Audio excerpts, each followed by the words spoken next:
Adik-adik pernah tak cakap macam ni? Nantilah saya simpan bila gaji dah naik.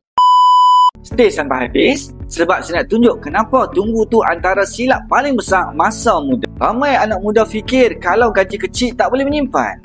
Tapi realiti bila gaji naik pun masih tak cukup. Sebab apa? Sebab gaya hidup pun naik sama. Dulu boleh makan kat warung RM6 dah kenyang. Bila gaji naik terus rasa layak makan kat kafe RM20 sepinggan. Dulu pakai telefon biasa. Bila ada duit lebih sikit, terus upgrade ke model yang terbaru. Jadi masalah dia bukan gaji tak cukup, tapi cara urus duit tu yang tak berubah. Bila tunggu masa sesuai, nak simpan, masa tu harga emas dah naik. Barang pun makin mahal. Sebenarnya nak mula menyimpan ni bukan pasal jumlah, tapi disiplin. Kalau adik-adik boleh belanja RM10 sehari untuk kopi, mana kata adik-adik mampu simpan RM100 sebulan untuk emas. Dengan Public Gold, boleh mula simpan emas cap dari RM100 saja. Tak perlu tunggu kaya, tak perlu modal besar dan duit itu bertukar jadi emas.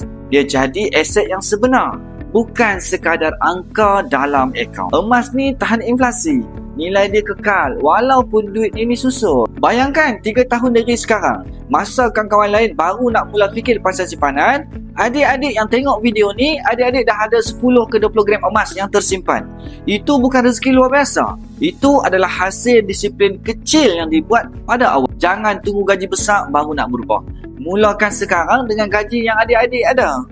Kalau nak tahu strategi, simpan dulu baru belanja. Yang saya guna sendiri, boleh follow saya. Saya selalu kongsi rahsia kewangan untuk anak muda setiap minggu.